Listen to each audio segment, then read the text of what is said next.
It's crazy to think that it's actually been 3.5 years since Squad first came out, and it's even crazier to think that it's still only in alpha. But probably the most surprising thing is that it's still going strong even here in Australia. So today we're going to ask the question, is it still worth buying in 2019? Well guys, this is BillyEatWorld again, and let's find out.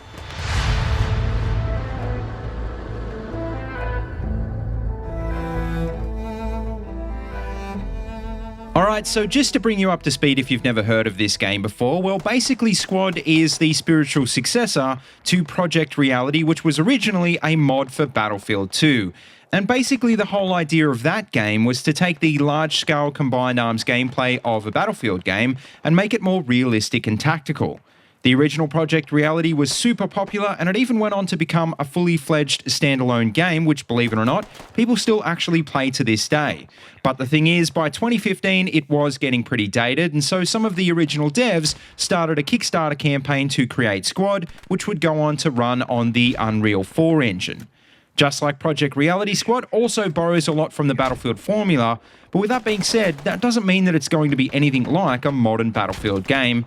And what I mean by this is Squad is one of those games that you either love or you hate, because unlike most AAA shooters, it doesn't really hold your hand at all. Sure, just like Battlefield, it's got large player cap game modes set on big sandbox maps, but the pacing is way slower because of the realistic weapon mechanics and almost no HUD. And so rather than being a game with lots of fast-paced action, in a nutshell, the difference with Squad is that it's more about immersion, teamwork, and slow, deliberate tactical gameplay. Now, for a lot of you guys, I know that might already be enough to say, I'm out. But on the other hand, if you're someone like me, well, it'll probably hook you right in. And apparently other people have got the same idea because, like I said, even after 3 years, this game is still going strong, and in fact, the active player base is still growing. And I think probably the main reason it is because it feels like every time I sign back in, the game has gotten noticeably better. There's more features and everything looks different. And considering we're 3 years deep now, that goes to show that this isn't a game with a predetermined life cycle. This is one that you can tell the devs will be supporting for many years to come. Most importantly though, I think what blows me away the most is how far it's come in terms of optimization, because I can remember back at launch, it wasn't the best.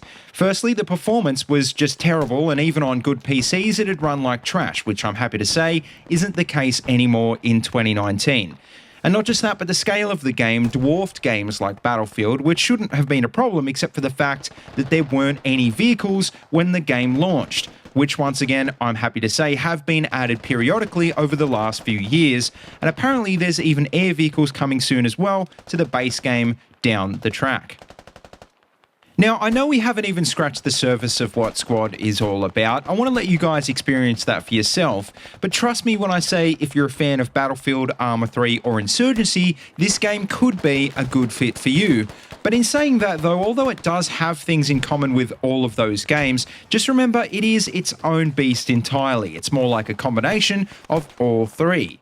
It's also more than just a Project Reality clone as well, and I'd even go as far as to say that it's paved the way for other similar franchises to pop up and be successful recently, like Postscriptum and Hell Let Loose. But here's the thing, and this is something that I'm going to cover in a bit more detail in another video, I really think when you compare it to those two games, Squad is still by far and away the best buy in 2019. So with that being said, getting back to the original question, which I've obviously spoiled already, it's a no-brainer. Squad is definitely still worth buying, even at full price.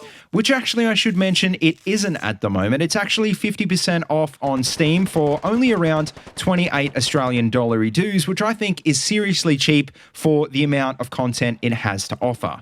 But here's the catch, you've got to remember that this isn't a AAA game, so even though new content updates will come down the track, obviously they're going to be further spread apart. But in saying that though, and this isn't something you can say about most indie FPS games, I think it's pretty safe to say that even if you do get bored and have a break for 6 months or something, well, there's really not that much risk of Squad being dead when you do finally decide to come back. But anyway, guys, that just about wraps up this quick review. So as always, make sure you let me know what you think of Squad in the comment section down below. And also, if you're someone who's played Squad, well, help everyone else out in the comments and let me know in one quick sentence what you think Squad is most like.